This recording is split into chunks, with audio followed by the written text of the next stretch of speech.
Stamsund, Norway, Captain's Log 16, September 2013, Stardate, Guest House.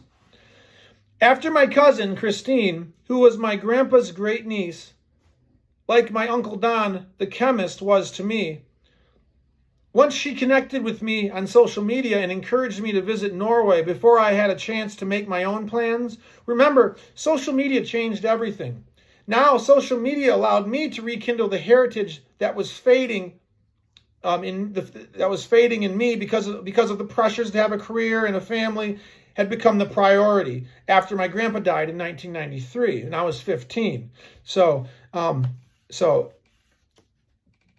Norway was very important to me. And in my mind, I was always returning, basically. Social media was opening up this possibility when I hadn't planned on social media doing that in this short span of time when social media happened. But at the same time, there was already this seed planted that I wanted to go there. I was the only male spork in the USA. My father was the middle child between two sisters, and my grandpa and grandma divorced in the 1950s. My grandpa was only in the U.S. for roughly 10 years before he had his divorce, and he kept ties with his Norwegian with his family in Norway because he married an American. In Sweden they married, and so he made frequent trips to Norway after the marriage, and then after the divorce he even owned his own cottage near Oslo in the 1960s, and then he built his own house in Røros in the early 1970s, where my cousin Christine spent Christmas with him, and her father was very fond of my grandpa, his father's brother. So since my father was caught, my grandpa was the oldest child of his family, oldest boy. So since my father was caught in a divorced family with an older and younger sister, and since there was no other sporks who were male in our family living in the USA, I was the only one in the family who would most likely have the strong feelings about Norway, since most young boys look up to their fathers and grandfathers. And my mom's father died when I was 6 months old, which was one of the reasons why I was very intrigued and very close. Felt very close. Felt a closeness with my grandpa and who he was. So social media, along with my mother, became the reminder of how important my Norwegian roots were to me. But my mom helped encourage me and reminding me of my Norwegian heritage. But my name is not a biblical name. It is Scandinavian. Constant reminder. Every day I meet new people, I have to talk about my unusual name. So social media gave me the ability to reach out to my roots when I don't think the older generation planned for that. And my cousin Christine urged me to visit before I took my own trip. So I was connected and in communication with her, Christine, as my plans with her were encouraged and established by her. Of course, like usual, she had her version of what I will do when I visit, and I have my version and method of communicating that will need to adjust to her method of communicating, just like Jeanette. I had to accept the communication style that Christine preferred as much as it didn't seem very organized. However, in adjusting to her method of communicating, we always reached Stamsund, Norway. So in that initial friendship I built with Christine, and I'm not saying there's any perspective here that's right or wrong, but there's these initial phases where me being American and her being Norwegian, not only do we have to establish our relationship, but also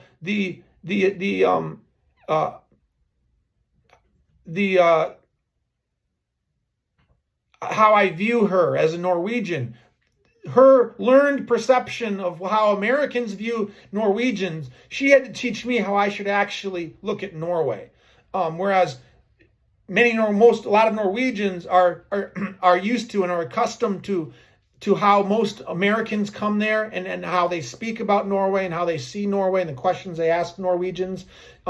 She had to educate me, as she thought she did, but some of it I already had a comfort level with. But there were basic things like how many people speak, how much English is spoken, how much internet there is, just driving from one place to the other. How is it? Can you go anywhere in Norway? Are there boats? Are there ferries you have to take? I mean, but there was the cultural kind of communication, education we had in the beginning, and there's the more kind of general. But for instance, I wanted a Norwegian hat, and she thought that I maybe was thinking of something special Norwegian, because there's this perception that Norwegians look at Americans that see their old culture, and they think Americans have this old cultural view of Norway.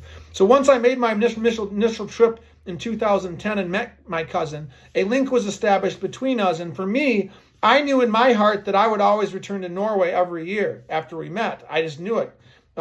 I was single and had established a great trip in Norway and a great tradition.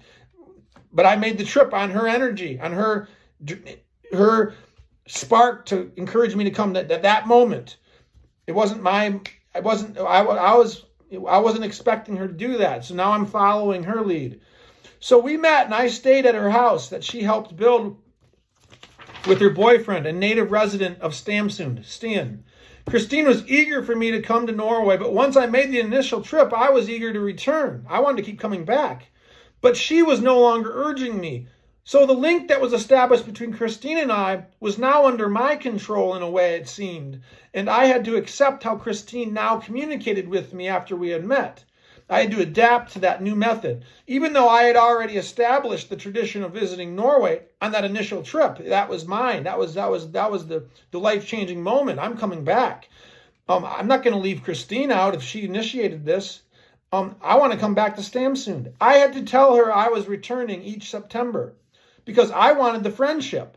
You know, I didn't know what kind of friendship we were having. We weren't talking about what type of friendship will this be. How many times do you do that with people you meet? I was going to make an effort to keep the friendship going, though we had different methods of communicating. So even though I said I was going to return to Stamsund next year in September, my routine, and that was my routine that I needed, but over time my consistency may have complicated her and her boyfriend's life. I'm merely speculating because I've had 13 years to think about it. She was the one, Christine, and bless her heart, she was the one who urged me to visit when I did in 2010. And now I think I have a friendship and routine, but I don't know who she is. I don't know what she's thinking. And her communication changed with me after her initial interest. I had to adjust, but not abandon the friendship. This change in communication kept having a different style each time I returned in September. I enjoyed Stamsund, where I first met Christine and Stian. So I wanted to return, and it would be weird if I returned and didn't tell her I was coming. Despite the change in our communication style, I didn't pressure her or take offense to her decreasing interest or interest that she initially started. I kept returning, and she kept the door open. And I told her I would tell her I bought the tickets. I'm coming now in September, and then and she would respond, and the door would be open. But on my fourth year return, I discovered that her boyfriend had built a kit mini house in the backyard. This was to be where I was to sleep and hang out because I was busy exploring, and I guess this was their way to still welcome me, but not I wouldn't be intruding on their personal routine because they also had 2 children that were very young. How perfect a guest house I can stay in. I stayed in this house 2 more years, and after 2013, 2014, 2015, and then each year I seemed to sense less excitement that I was coming from Christine. It was more routine. It was, I don't know. It was like, it's hard to explain. It was like I really wanted to come. And but she wasn't urging me to come anymore, but it was like I wasn't just gonna like drop it. I mean, they started it. It's hard to explain, but but I could go to Stamsund even if they didn't live there because it was a really cool place. I wasn't going to abandon the friendship just because she wasn't all excited.